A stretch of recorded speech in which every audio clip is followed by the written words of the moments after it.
Marble नगरी के नाम से विख्यात राजसमंद की लोकसभा सीट पर इस बार कड़ी टक्कर देखने को मिल रही है। दोनों ही बड़ी पार्टियों ने राजसमंद लोकसभा सीट पर नए प्रत्याशी चुनावी मैदान में उतारे हैं। वहीं ये दोनों ही पार्टियां जीत का दम भर रही हैं।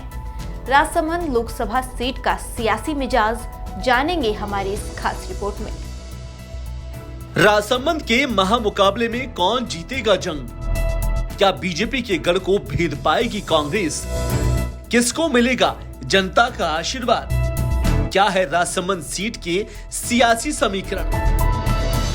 राजस्थान की सियासत में मेवाड़ का जब भी नाम लिया जाता है तो चित्तौड़गढ़ और राजसमंद को सबसे पहले याद किया जाता है। और ऐसे में राजसमंद इस बार भी हॉट सीट बनी हुई है। साल 2019 में यहाँ से दिया कुमारी ने चुनाव लड़ा था और सांसद बनकर राजस्थान में आई थी। ऐसे में अब इस सीट पर कांग्रेस ने जहां दामोदर गुर्जर को चुनावी मैदान में उतारा है, तो वही भारतीय जनता पार्टी की तरफ से पूर्व मेवाड़ राजघराने की बहू महिमा सिंह चुनावी मैदान में है। ऐसे में दोनों के बीच में ही खासी टक्कर राजसमंद सीट पर देखने को मिल रही है। दोनों ने ही इस सीट को पाने के लिए अपना चुनावी प्रचार प्रसार में कई कमी नहीं छोड़ी। दोनों की तरफ से ही इस सीट को पाने के लिए कश्मकश की जो स्थिति थी वो राजस्थान की राजसमंद सीट पर देखने को मिली। ऐसे में कहीं ना कहीं ये देखा जा रहा है कि इस सीट पर कांग्रेस और बीजेपी के बीच में खासी टक्कर देखने को मिल रही है। अब देखने वाली बात ये होगी कि कौन होगा जो इस सीट से संसद तक का सफर तय कर पाता है। Rahul Jangid, India voice, Jaipur. साल 2008 के परिसीमन के बाद अस्तित्व में आई राजसमंद लोकसभा सीट पर पहला चुनाव साल 2009 में हुआ था। उस समय कांग्रेस के गोपाल सिंह शेखावत यहां से सांसद चुने गए थे। इसके बाद साल 2014 में यह सीट भाजपा की झोली में चली गई और इसमें हरिओम सिंह राठौर और फिर 2019 में दिया कुमारी यहां से सांसद चुनी गई। अब यहां चौथी बार चुनाव हुए हैं। इसमें एक तरफ बीजेपी हैट्रिक लगाना चाहेगी, वहीं कांग्रेस ने भी भाजपा का विजय रथ रोकने के लिए एड़ी चोटी का जोर लगाया है।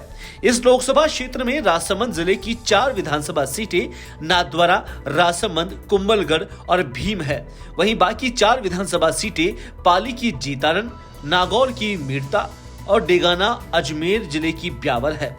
इन सभी 8 विधानसभा सीटों पर इस समय बीजेपी के ही विधायक है। राजसमंद में बीजेपी इस बार हैट्रिक लगाने की तैयारी में जुटी है।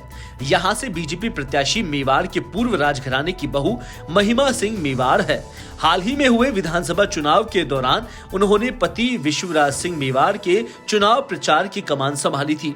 जनता से जुड़ाव का फायदा उन्हें अब मिल सकता है। वहीं कांग्रेस में प्रत्याशी बदलने से कार्यकर्ताओं में नाराजगी है। दामोदर गुर्जर को भीलवाड़ा से टिकट देने के बाद उनकी सीट बदलकर राजसमंद कर दी गई, जबकि पूर्व विधानसभा अध्यक्ष और नाथद्वारा के विधायक रहे कांग्रेस के वरिष्ठ नेता सीपी जोशी को भीलवाड़ा से टिकट दिया गया है। सीपी जोशी को राजसमंद से टिकट नहीं देना इस चुनाव में चर्चा का विषय बना हुआ है। मरुधरा के महासंग्राम में आज हमने बात की राजसमंद लोकसभा सीट की, जहां काफी दिलचस्प मुकाबला देखने को मिला। अब सिर्फ नतीजों का इंतजार है। आज के लिए फिलहाल इतना ही। मरुधरा के महासंग्राम में आगे फिर हाजिर होंगे दूसरी लोकसभा सीटों के सियासी गणित के साथ। तब तक देखते रहिए इंडिया वॉइस राजस्थान।